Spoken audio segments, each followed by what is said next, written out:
शांति।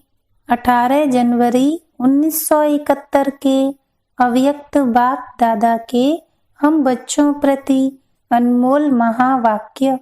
मुरली का सार अव्यक्त स्थिति द्वारा सेवा। बाबा ने कहा, आज आवाज से परे जाने का दिन रखा हुआ है, तो बाप दादा भी आवाज में कैसे आए? आवाज से परे रहने का अभ्यास बहुत आवश्यक है। आवाज में आकर जो आत्माओं की सेवा करते हो, उससे अधिक आवाज से परे स्थिति में स्थित होकर सेवा करने से सेवा का प्रत्यक्ष प्रमाण देख सकेंगे। अपनी अव्यक्ति स्थिति होने से अन्य आत्माओं को भी अव्यक्त स्थिति का 1 सेकंड में अनुभव कराया तो वह प्रत्यक्ष फल स्वरूप आपके सम्मुख दिखाई देगा। आवाज से परे स्थिति में स्थित हो, फिर आवाज में आने से वह आवाज नहीं लगेगा, लेकिन उस आवाज में भी अव्यक्ति वाइब्रेशन का प्रवाह किसी को भी बाप की तरफ आकर्षित करेगा। वह आवाज सुनते हुए उन्हों को आपकी अव्यक्त स्थिति का अनुभव होने लगेगा।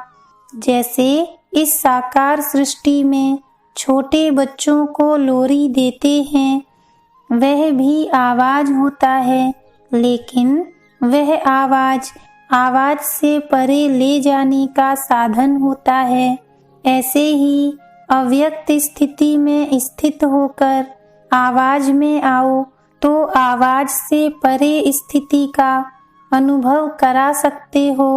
1 सेकंड की अव्यक्त स्थिति का अनुभव आत्मा को अविनाशी संबंध में जोड़ सकता है। ऐसा अटूट संबंध जुड़ जाता है जो माया भी उस अनुभवी आत्मा को हिला नहीं सकती। सिर्फ आवाज द्वारा प्रभावित हुई आत्माएं अनेक आवाज सुनने से आवागमन में आ जाती हैं, लेकिन अव्यक्त स्थिति में स्थित हुए आवाज द्वारा अनुभवी आत्माएं आवागमन से छूट जाती हैं। ऐसी आत्मा के ऊपर किसी भी रूप का प्रभाव नहीं पड़ सकता। सदैव अपने को कंबाइंड समझ कंबाइंड रूप की सर्विस करो, अर्थात अव्यक्त स्थिति और फिर आवाज दोनों की कंबाइंड रूप की सर्विस वारिस बनाएगी। सिर्फ आवाज द्वारा सर्विस करने से प्रजा बनती जा रही है, तो अब सर्विस में नवीनता लाओ। बच्चों ने कहा, इस प्रकार की सर्विस करने का साधन कौन सा है? तो बाबा ने कहा, जिस समय सर्विस करते हो उस समय मंथन चलता है, लेकिन याद में मगन यह स्टेज मंथन की स्टेज से कम होती है। दूसरे के तरफ ध्यान अधिक रहता है, अपनी अव्यक्त स्थिति की तरफ ध्यान कम रहता है।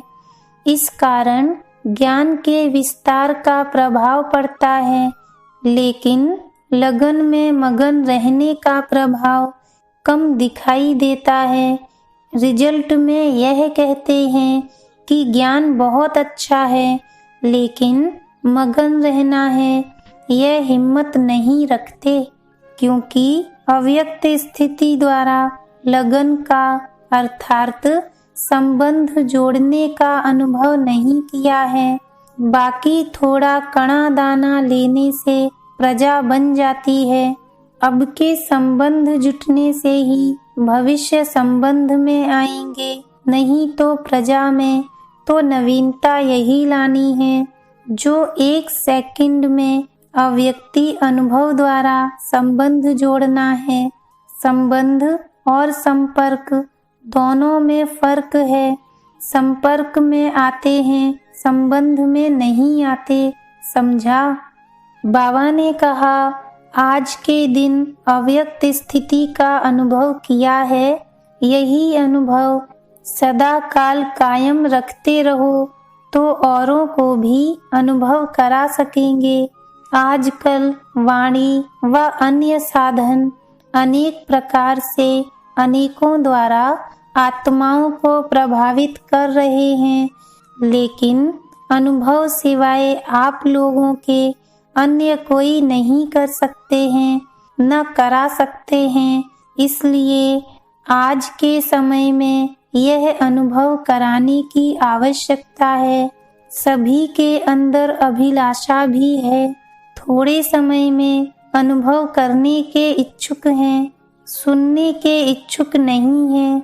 अनुभव में स्थित रह अनुभव कराओ। सभी का स्नेह वतन में मिला।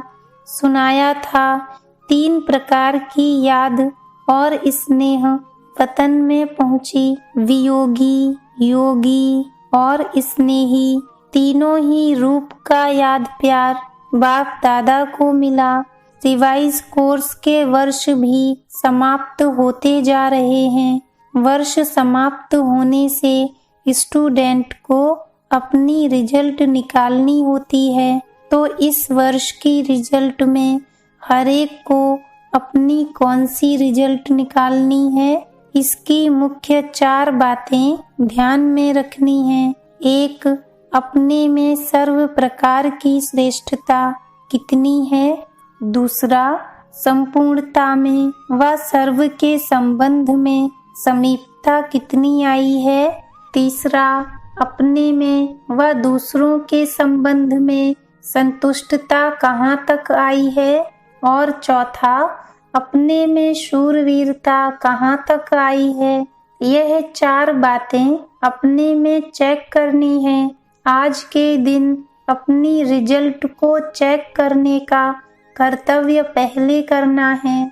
आज का दिवस सिर्फ स्मृति दिवस नहीं मनाना, लेकिन आज का दिवस समर्थी बढ़ाने का दिवस मनाना।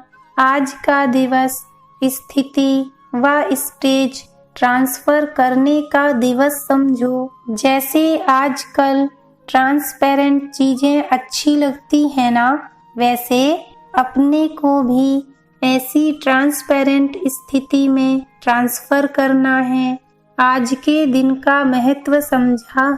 ऐसे ट्रांसपेरेंट हो जाओ जो आपके शरीर के अंदर जो आत्मा विराजमान है वह स्पष्ट सभी को दिखाई दे।